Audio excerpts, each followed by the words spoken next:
ಪಂಚ ರಾಜ್ಯಗಳಲ್ಲಿ ತುಂಬಾ ಇಂಪಾರ್ಟೆಂಟ್ ಸ್ಟೇಟ್, ನಮ್ಮ ಪಕ್ಕದ ಸ್ಟೇಟ್ ತಮಿಳುನಾಡು. ಸೊ ತಮಿಳುನಾಡಿನಲ್ಲಿ ರಾಜಕೀಯ ಸಮೀಕರಣ ಕಂಪ್ಲೀಟ್ ಅಲ್ಲಿ ಚೇಂಜ್ ಆಗಿದೆ. ಯಾಕೆ ಅಂತಂದ್ರೆ ಸಿನಿಮಾ ಸ್ಟಾರ್ಗಳನ್ನ ವೈಭವೀಕರಿಸುವ, ಪೂಜಿಸುವ, ಆರಾಧಿಸುವ, ದೇವರು ಎಂದು ಅವರನ್ನ ನಂಬಿ ಅವರಿಗೆ ಮತ ಕೊಡುವಂತಹ ಒಂದು ಹಿಸ್ಟರಿ ಇರುವಂತಹ ರಾಜ್ಯ. ಈ ಬಾರಿ ಅಲ್ಲಿ ವಿ ಫ್ಯಾಕ್ಟರ್ ಅಂದ್ರೆ Vijay factor, M factor money factor, ಇನ್ನು W factor that is woman factor.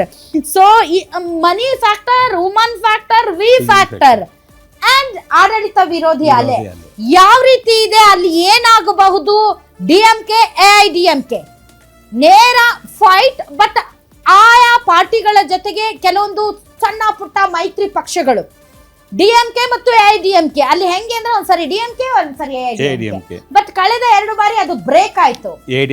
ಈ ಬಾರಿ ಸ್ಟಾಲಿನ್ ತನ್ನ ತಂದೆ ಕರುಣಾನಿಧಿ ಮಾಡದೇ ಇರುವಂತಹ ಮ್ಯಾಜಿಕ್ ಅನ್ನ ಮಾಡ್ತಾರ, ಮತ್ತೆ ಅಧಿಕಾರಕ್ಕೆ ಬರ್ತಾರ.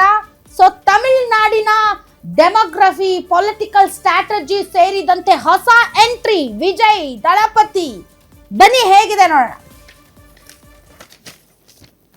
ತಮಿಳುನಾಡು ವೋಟಿಂಗ್ ಪರ್ಸೆಂಟೇಜ್ ಈ ಬಾರಿ 84.69%. ಅಂದ್ರೆ ಕಳೆದ ಬಾರಿ ಕೇವಲ 73% ಆಗಿತ್ತು, ಈ ಬಾರಿ 84%. ಅಂದ್ರೆ 11% ಜಾಸ್ತಿ ಆಗಿದೆ. ಕಳೆದ 5 ವರ್ಷದಲ್ಲಿ ನಾವು ವೋಟಿಂಗ್ ಪ್ಯಾಟರ್ನ್ ನೋಡಿದಾಗ ತಮಿಳುನಾಡಲ್ಲಿ ಈ ಬಾರಿ 11% ಜಾಸ್ತಿ ವೋಟಿಂಗ್ ಆಗಿರೋದು ಇದೇ ಫಸ್ಟ್ ಟೈಮು ಕಳೆದ ಈ ಚುನಾವಣಾ ಇತಿಹಾಸದಲ್ಲಿ ಅತಿ ದೊಡ್ಡ ಮಟ್ಟದಲ್ಲಿ ಮತದಾನ ಆಗಿದೆ ತಮಿಳುನಾಡಲ್ಲಿ. ಇದು ಯಾವ ಫ್ಯಾಕ್ಟರ್ಸ್ ತೋರಿಸಬಹುದು ಅನ್ನೋ ಲೆಕ್ಕಾಚಾರ. ಈಗ ಅಲ್ಲೊಂದು ಆಟ ಆಡಿಸ್ತಾ ಇದ್ದಾರೆ ಜನ ಅಂತ. ಜನ ಯಾವಾಗ ಸೈಜೇಬಲ್ ಆಗಿ ಬರ್ತಾರೆ ಪೋಲಿಂಗ್ ಬೂತ್ ಗೆ ಅಂದ್ರೆ ಅರ್ಥ ಯಾರನ್ನಾದ್ರೂ ಓಡಿಸ್ಬೇಕು ಅಂತ, ಯಾರನ್ನಾದ್ರೂ ತರಬೇಕು, ಇಲ್ಲಾದ್ರೂ ಯಾರನ್ನಾದ್ರೂ ಓಡಿಸ್ಬೇಕು, ಇಲ್ಲ ಏನೋ ಒಂದು ಬದಲಾವಣೆ ತರಬೇಕು ಅಂತ. ಸೊ ಅಲ್ಲಿ ಈಗ ಬದಲಾವಣೆಯ ಮುಖ ವಿಜಯ್, ಒಂದು ಬದಲಾವಣೆಯ ಮುಖ ವಿಜಯ್. ಆದ್ದರಿಂದ is it because of Vijay? No, ಈಗ 234 ಕ್ಷೇತ್ರ ಇದೆ ತಮಿಳುನಾಡಲ್ಲಿ. ವಿಜಯ್ ಎಲೆಕ್ಷನ್ ಶುರು ಮಾಡಿದೆ, ಕ್ಯಾಂಪೇನ್ ಒಂದು 6 ತಿಂಗಳಲ್ಲಿ. ಬಟ್ ವಿಜಯ್ ಸ್ಟ್ರಾಟಜಿ ಏನು, ಅವರ ಸಿದ್ಧಾಂತ ಏನು, ಎಲ್ಲವೂ ಕೊನೆವರೆಗೂ ಗೊಂದಲದಲ್ಲೇ ಇತ್ತು. ಈಗಲೂ ಗೊಂದಲ ಇತ್ತು ಅವ್ರಿಗೆ. ಕ್ಲಿಯರ್ ಕಟ್ ಐಡಿಯಾಲಜಿಕಲ್ ಪ್ರಿಫರೆನ್ಸ್ ಆಗಲಿ, ಅಥವಾ ಅವರ ಮುಂದಿನ ಪೊಲಿಟಿಕಲ್ ಸ್ಟ್ರಾಟಜಿ ಆಗಲಿ, ಅಥವಾ ಅವರ ಒಂದು ಮುಂದೆ ಅವರು ತಮಿಳುನಾಡು ಜನರಿಗೆ ಏನೇನ್ ಮಾಡ್ತಾರೆ ಅನ್ನುವಂತಹ ಒಂದು ಕ್ಲಿಯರ್ ಆದಂತಹ ದಿಕ್ಸೂಚಿ ಆಗ್ಲಿ ಅವರು ಅದನ್ನ ಪ್ರೊಡ್ಯೂಸ್ ಮಾಡಲಿಲ್ಲ, ಜನರ ಮುಂದೆ ಇಟ್ಟಿಲ್ಲ. ಸೊ ಮುಂದೆ 2021 ತಮಿಳುನಾಡು ವಿಧಾನಸಭೆ ಫಲಿತಾಂಶ, 2021 ಚುನಾವಣಾ ಫಲಿತಾಂಶ, ಅದಕ್ಕಿಂತ ಮುಂಚೆ ನಾವು ಸ್ವಲ್ಪ ಹಿಂದೆ ಹೋಗೋದಾದರೆ 2011ರಲ್ಲಿ ಜಯಲಲಿತಾ ಅವರು ಎಐಡಿಎಂಕೆ ಪಕ್ಷ ಅಲ್ಲಿ ವಿನ್ ಆಗುತ್ತೆ. ಬಿಕಾಸ್ ಈ ಕಡೆ ಎಐಡಿಎಂಕೆ ಏನು ಕಾಂಗ್ರೆಸ್ ಜೊತೆಗೆ ಯುಪಿಎ ಸರ್ಕಾರದಲ್ಲಿ ಇದ್ದಾಗ ಈ 2G ಸ್ಕ್ಯಾಮ್ಸ್ ಆದಾಗ ಅಲ್ಲಿ ಎ ರಾಜಾ, ಕನಿಮೋಳಿ ಇಂತಹ ನಾಯಕರ ಇನ್ವಾಲ್ವ್ಮೆಂಟ್ ಏನಿತ್ತು ಅದನ್ನ ತುಂಬಾ ಚೆನ್ನಾಗಿ ಪ್ರಾಜೆಕ್ಟ್ ಮಾಡಲಾಯಿತು. ಆಗ ಅಮ್ಮ ಜಯಲಲಿತಾ ಇದ್ರು. ಸೊ ಹೀಗಾಗಿ 2011ರಲ್ಲಿ ಎಐಡಿಎಂಕೆ ಅಲ್ಲಿ ಜಯಬೇರಿ ಬಾರಿಸುತ್ತೆ.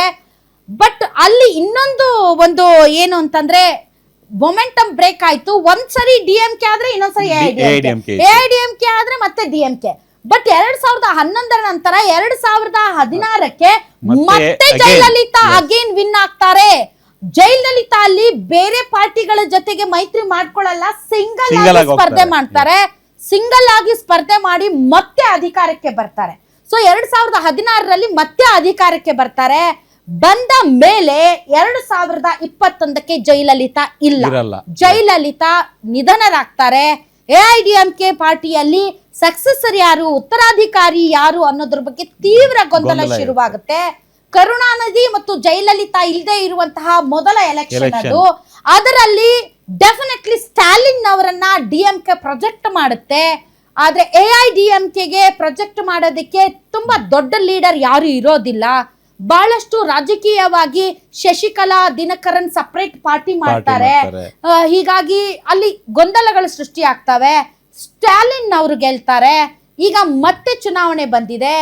ಈ ಚುನಾವಣೆಯಲ್ಲಿ ಸ್ಟಾಲಿನ್ ಮತ್ತೆ ಗೆಲ್ತಾರಾ? ವಿಜಯ್ ಫ್ಯಾಕ್ಟರ್ ಎಷ್ಟರ ಮಟ್ಟಿಗೆ ಅಲ್ಲಿ ಹೊಡೆತ ಕೊಡುತ್ತೆ ಅನ್ನೋದು ತುಂಬಾ ಇಂಪಾರ್ಟೆಂಟ್ ಅಂತ ಅನ್ಸುತ್ತೆ. ಬಟ್ ತಮಿಳುನಾಡಿನಲ್ಲಿ ಚುನಾವಣಾ ಪೂರ್ವ ಸಮೀಕ್ಷೆಗಳು ಏನ್ ಹೇಳಿದಾವೆ ಬನ್ನಿ ನೋಡೋಣ.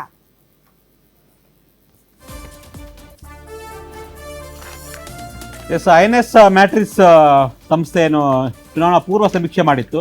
DMKಗೆ 104ರಿಂದ 114 ಸ್ಥಾನನ ಕೊಟ್ಟಿದ್ರೆ, AIDMK ಮತ್ತೆ BJP ಮೈತ್ರಿಕೂಟಕ್ಕೆ 114ರಿಂದ 127 ಕೊಟ್ಟಿದ್ದು. TVKಗೆ 6ರಿಂದ 12 ಬರ್ಬೋದು, ಇತರೆ 1ರಿಂದ 6. ಅಂದ್ರೆ ಮ್ಯಾಟ್ರಿಕ್ಸ್ ಪ್ರಕಾರ AIDMK ಅಂದ್ರೆ NDA ಮೈತ್ರಿಕೂಟ ಇಲ್ಲಿ ಬಹುಮತವನ್ನ ಬರಬಹುದು ಅನ್ನೋ ಒಂದು ಸ್ಮಾಲ್ ಮಾರ್ಜಿನ್ ಲೆಕ್ಕಾಚಾರವಾಗಿ ಒಂದು ಚುನಾವಣಾ ಪೂರ್ವ ಸಮೀಕ್ಷೆಯನ್ನ ಕೊಟ್ಟಿತ್ತು. DMK ಮತ್ತೆ ಕಾಂಗ್ರೆಸ್ 2ನೇ ಸ್ಥಾನಕ್ಕೆ ಬರಬಹುದು ಅನ್ನೋ ಲೆಕ್ಕಾಚಾರ ಇದ್ರದ್ದು. ಎಲ್ಲ ಸಮೀಕ್ಷೆಗಳನ್ನ ನಾವು ಅಂದ್ರೆ ಚುನಾವಣಾ ಪೂರ್ವ ಸಮೀಕ್ಷೆಗಳ ಪೋಲ್ಸ್ ನೋಡಿದ್ರೆ ಅಲ್ಲಿ ಮಿಕ್ಸ್ಡ್ ಒಪಿನಿಯನ್ಸ್ ಇದೆ.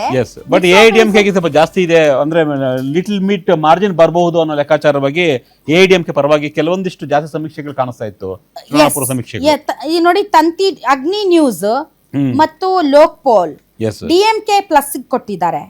ಮತ್ತೆ ತಂತಿ ಟಿವಿ ಸೇರಿದಂತೆ ನ್ಯೂಸ್ 18, ಲೋಕ್ ಪೋಲ್ ಮತ್ತೆ ಅಗ್ನಿ ನ್ಯೂಸ್ ಏಜೆನ್ಸಿ ಎರಡೂ ಕೂಡ DMKಗೆ 180, DMK ಪ್ಲಸ್ ಗೆ 180 ಅಂದ್ರೆ ಅಲ್ಲೂ ಕೂಡ ಮಿಕ್ಸ್ಡ್ ಆಫ್ ಒಪಿನಿಯನ್ಸ್ ಕಂಡು ಬರ್ತಾ ಇದೆ ಅಂತ ಅನ್ಸುತ್ತೆ. ನ್ಯೂಸ್ 18 ತಂತಿ ಬೆಲ್ಲ ಕೂಡ AIDMK ಕೊಟ್ಟಿದ್ದಾರೆ. ಇಲ್ಲಿ ನನ್ಗೆ ತುಂಬಾ ಕ್ಯೂರಿಯಾಸಿಟಿ ಮತ್ತು ತುಂಬಾ ಐ ಕ್ಯಾಚಿಂಗ್ ಫ್ಯಾಕ್ಟರ್ ಏನು ಅಂತಂದ್ರೆ ಆಫರ್ಸ್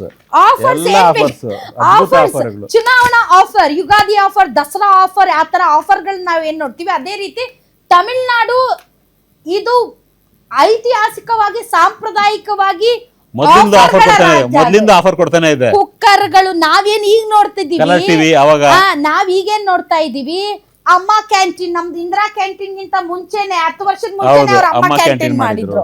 ಸೊ ನಾವೀಗ ಕುಕ್ಕರ್, ಫ್ರಿಡ್ಜ್ ಏನ್ ನೋಡ್ತಿದೀವಿ, ಇವೆಲ್ಲ ಹಳೆ ಮಾತು. ಅವ್ರಿಗೆ 15 ವರ್ಷದಿಂದ ಕಲರ್ ಟಿವಿ ಕೊಟ್ಟಿದ್ರು, ಕುಕ್ಕರ್ ಕೊಟ್ಟಿದ್ರು. ಸೊ ಹಳೆ ಮಾತು. ಈ ಬಾರಿ ಹೊಸ ಆಫರ್ಗಳು ಏನಿದೆ, ಬನ್ನಿ ಯಾವ್ಯಾವ ಪಕ್ಷ ಏನೇನ್ ಆಫರ್ ಕೊಟ್ಟಿದೆ ಅಂತ ನೋಡೋಣ. ಮೊದಲಿಗೆ DMK ಪಕ್ಷ. DMK ಪಕ್ಷ ಆದಾಯ ತೆರಿಗೆ ಪಾವತಿಸಿದ ಗೃಹಿಣಿಯರಿಗೆ ಎಲೆಕ್ಟ್ರಾನಿಕ್ ಉಪಕರಣ ಖರೀದಿಗೆ 8,000 ರೂಪಾಯಿ ಕೂಪನ್ ಕೊಡ್ತೀವಿ ಅಂತ ಒಂದು ಅವ್ರ ಪ್ರಣಾಳಿಕೆಯನ್ನ ಘೋಷಣೆ ಮಾಡಿದ್ರು. ಇದು DMK ಅವ್ರದ್ದು. ಮುಂದೆ ನೋಡೋದಾದ್ರೆ, ರಾಜ್ಯದ ಎಲ್ಲಾ ಮಹಿಳೆಯರಿಗೆ ಸರ್ಕಾರ ಪ್ರತಿ ತಿಂಗಳಿಗಾಗಲೇ 1,000 ಕೊಡ್ತಾ ಇದೆ, ಅದನ್ನ 2,000 ರೂಪಾಯಿಗೆ ಏರಿಕೆ ಮಾಡ್ತೀವಿ. ಕರ್ನಾಟಕದಲ್ಲಿ ಹೆಂಗೆ ಈಗ ಗೃಹಲಕ್ಷ್ಮಿ ಕೊಡ್ತೀವಲ್ಲ ಆ ತರ.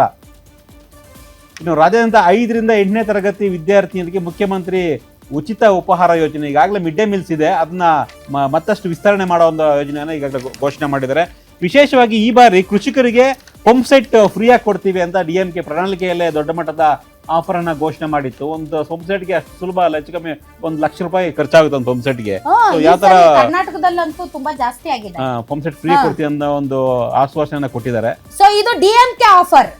AIDMK ಇನ್ನು ಹಿಂದುಳಿಯೋದಕ್ಕೆ ಸಾಧ್ಯನಾ? ಸೊ AIDMK ಕೂಡ ಫ್ರೀ ಆಫರ್ ಗಳನ್ನ ಕೊಟ್ಟಿದೆ. ಏನೇನ್ ಆಫರು? ರಾಜ್ಯದ ಎಲ್ಲಾ ಮಹಿಳೆಯರಿಗೆ ಪ್ರತಿ ತಿಂಗಳು 2,000 ರೂಪಾಯಿ ಹಣಕಾಸು ನೆರವು. ಮಹಿಳೆಯರನ್ನೇ ಟಾರ್ಗೆಟ್ ಈಸ್ ಮಹಿಳೆಯರು.